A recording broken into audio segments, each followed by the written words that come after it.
Yan, good morning, no? So, first time, maaga tayong nagbablog. Kasi para sa mga nagtatanong mga kamugila, paano ba talaga yung proper na pagliliap pag nagtatiles tayo ng mga CR, wall hanggang flooring, no? So, ito yung video mga kamugila, ito yung nilalaman ito sa video na to. Kung paano mag-layout, wall hanggang flooring mga kamugila, at saan yung mauuna, no, sa pagtatiles. Okay, kung napapansin nyo mga kamugil, may mga tansi tayo, no? Importante po sa construction itong tansi, no? Isa sa pinakamahalaga mga kamugil na nagdadala buhay upang magiging maganda yung ating construction, itong tansi, no? Sa bawat galaw sa construction, nauuna itong tansi mga kamugil. Dahil sa pamamagitan ng tansi, makikita natin yung itsura ng ating tatrabahuin kahit hindi pa siya tapos. Okay, napapansin nyo yung kabilang dulo ng ating tansi, may tiles na. Ito yung tinatiles ko kahapon mga kamugil. Ayan o. Isang araw to. Papunta dun. Ngayon, yung itatiles ko naman, itong wall na to, papunta dun. Ayan o. Napapansin nyo, ito yung pinaka-level. Ito yung height ng ating tiles mga kamugil. Malalaman natin dito kung ilang patong. Nasa 5 patong to mga kamugil. So, pag na-level na natin yan mga kamugil, ito, nakuha ko na yung level sa pinaka-end ng ating tiles, sa pinaka-taas. Ngayon, ang ginawa ko mga kamukil, dahil uunahin ko mga kamukil yung pinaka-flooring nito sa pagta-tiles, gaya ng previous upload ko gabi, malimit na ginagawa sa pangalawang layer. Tulad dito mga kamukil, kung napapansin nyo, tapos na siya, mula flooring hanggang taas. Dahil hindi ako sa second layer nag-umpisa, sa baba ko nag-umpisa mga kamukil sa pinaka-flooring.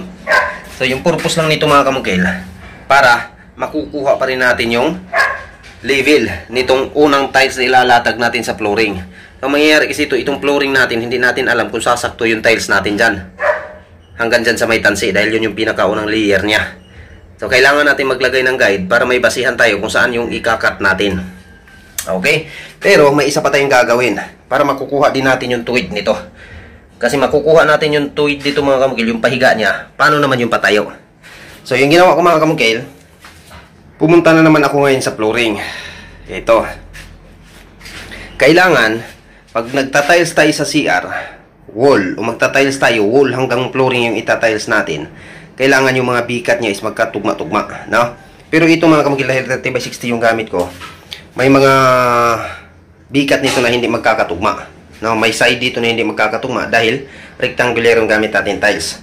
So yung kinuha ko lang pagtutugma ng flooring ng tiles ito mga paliter L, na magkatugma yung wall at saka flooring. Ito, napapansin nyo yung layout ko. Dito ako nag-una mga kamukil. Ayan. Mula dito sa tansi na to, ito na yung eskwalado niya. Ayan. Ito na yung pinaka-squareness niya. Papunta doon 30 yan. Ayan. So, nung nakuha ko na, itong tansi na to mga kamukil, eskwalado na to. Ayan, target nito, yung bikat papunta doon. Ayan, kung napapansin nyo. Ayan. Dapat, pagdating natin dito, itong bigat ng wall, masusunod yan. Ayan. So, kung napapansin nyo, pabalagbag yung ating 60, pahiga yung ating 60, yung isang 30 cm dito, nasa gitna siya. Ibig sabihin, may bikat dito pagdating sa wall, wala. Ganun talaga yung mangyayari. Kaya nasabi ko, may isang bikat nito na hindi may bikat sa flooring, pagkatapos sa wall, wala. No, dahil sa uri ng tiles na ating ginagamit. Pero kapag ka-kwadrado ito mga kamukil, 40 by 40, lahat ng bikat magkakatugma yan. O ngayon, yung anggulo naman papunta doon na side. So kinuha ko naman yung bikat doon, no? Eskwala natin yan. Sa pag-layout pa lang natin, kailangan salin na natin yung flooring at saka wall. Ngayon, ito na yung tugma ng ating bikat papunta dito na side. So makukuha natin na buong magkatugma yung bikat, itong side na to, lahat ng bikat na nandito sa side na to, makukuha natin yan. Kasi yung latag ng ating tiles na 60 papunta dito. So ito, lahat ng bikat dito, makukuha natin yan. Yung hindi lang natin makukuha yung bikat dito isa, dito mga kamukil, magkakaroon ng bikat dito sa flooring. Pero pagdating dito sa wall, walang bikat to. Ang kasunod na bikat nito dito. Yung tama niya. Kasi 60 tong tiles natin, tapos yung ilalatag natin sa flooring 30 lang. O kailangan natin ng 2 tiles. Kaya yung reason, hindi magkakaroon ng bikat dyan sa pinakagitna ng ating wall. So ngayon mga kamukil, dahil may guide na tayo, ayan o, dahil may guide na tayo mga kamukil, susundan na lang natin itong tansi. So yung kapal naman ng pagta-tiles mga kamukil, malalaman natin kung gaano kakapal yung ating setup dito. Napapansin nyo, gumamit ako ng hulog para lang tayo nagpapalitada. Ito mga kamukil, kailangan masunod to sa pagta-tiles itong tansi. Kung napapansin nyo, ito na yung kapal ng ating mortar na ipapadikit natin sa tiles at saka dito sa wall. Ganito lang siya kakapal. O, mas manipis, mas maganda sa akin mga kamukila. Walang masyadong galaw yung tiles. Kapag sobrang kapal naman, hindi naman maganda, lalo na sa kliyente natin. Napapagastos yung kliyente natin ng husto. So sa pagkuha naman ng street nito, paano natin malalaman na itong tansi na to, upang sundan natin ang kapal ng ating pagsisit up ng tiles is tuwid. No, ganun lang din sa pagpapalitada.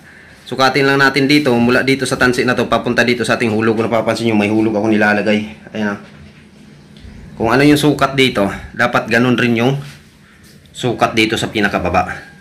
So ngayon, yung pinakaunang latag natin ng tiles nito mga kamukil, kapag ka ganitong estilo sa pagka-layout, proper na pagka-estilo ng pagka-layout, no, hindi ka masasablay, doon ka kukuha yung may iskwala. Sampulan natin. So ito na siya mga kamukil. Pwedeng dito ka mag-umpisa na side, pwede rin dito mga kamukil, yung paglalatag ng tiles. Kapag sa flooring, mag-uuna ka sa flooring. Kaya ginagawa natin to kasi paglatag natin sa flooring, ganito yung mangyayari mga kamukil. Ayan. Kung napapansin nyo, lapit, videographer, lapit mo dito. Napapansin nyo, yung tansi natin hindi nakasunod sa, yung tiles natin hindi nakasunod sa tansi. So kailangan nating iangat dito ngayon. Ayan o. Ayan. Na makukuha natin yung level nitong tansi. So kailangan nating maglagay ng pangkalso dito. Siyempre, hindi lang ito yung susundin natin. Pati yung pinaka-eskwala niya. Ito mga kamukil, itong tansi na to, kailangan masusunod din to. Dahil ito yung kapal niya. Kailangan masusunod yan mga kamukil, yung tansi na yan. Ayan. So pwede dito ka mag-umpisa, pwede rin dito. Yan po yung diskarte ko mga kamukil. Yung iba kasi dito, kaagad mag-uumpisa sa second layer. Ganyan. So, kailangan natin ng maglagay tayo ng pamatungan dito. So, mas matagal yun. Yan o. Sa ganitong paraan mga kamukil, mas madali ito. Yan o. So, pag nailatag mo na itong pinakauna sa flooring mga kamukil, salpak ka na lang nito. Yan. So, yun po yung diskarte ko. So, ngayon, maglalatag ako dito. Ako mag-uuna sa paglalatag. Papunta dun. Tapos, pag ganyan yung latag ko mga kamukil, sunod-sunod. Kapag ang latag mo pa ganyan, so dapat pag matapos ka sa pagtatiles, lahat pa ganyan. Tapos tandaan yung araw kung saan nakaharap. Pero kung ang latag mo mga kamukil, nag-umpisa ka sa flooring, pataas, dapat lahat ng pagtatiles mo, umpisa ka dito, pataas din lahat. Punta ka naman dito, pataas din lahat. Para yung design masusunod. So isa yan sa tandaan mga kamukil. So sa ganitong paraan mga kamukil, nakikita na natin ngayon yung forma, di ba? Hindi pa natin nalatagan ng tiles itong tratrabuhin natin, nakikita na natin yung kalalabasan, di ba? Kung bikat yung ating titingnan, mula dun, tumama dun sa bikat dito. Okay? Kung bikat naman papunta dun, tumama din siya sa pamamagitan ng tansi. Nakikita na natin mga kamukil yung forma ng ating trabahuin kahit hindi pa tayo nakapagtrabaho sa pamamagitan ng tansi. Napakalaking tulong nitong tansi mga kamukil sa ating trabaho, no? Usapan construction. Ngayon, yung gamit namin dito, tile adhesive lang. Wala na akong ibang hinahalo, no? Purong tile adhesive to. Ganyan ako magta-tiles mga kamukil. Okay. Thank you mga kamukil. Pag-share itong video para marami pang matutulungan natin sa pag-layout, kung paano mag-layout sa proper na pamamaraan, no? Sa pagta-tiles. Okay, thank you. Okay. Ito na po yung nangyari mga kamukil, no? Nung inuna ko yung baba, diba? So wala na po tayong nilagay ng mga pamatungan pa. So sa pinaka first layer tayo nag-umpisa sa pagta-tiles. So yan mga kamukil, susunod natin na patong. Napakadali na lang yan, no? Sundan na lang natin yung mga kantuhan ng ating mga tiles. Ito. So tinanggal ko na yung tansi mga kamukil na ginaid natin dito kanina. Ayan. So iniwan ko na lang ito.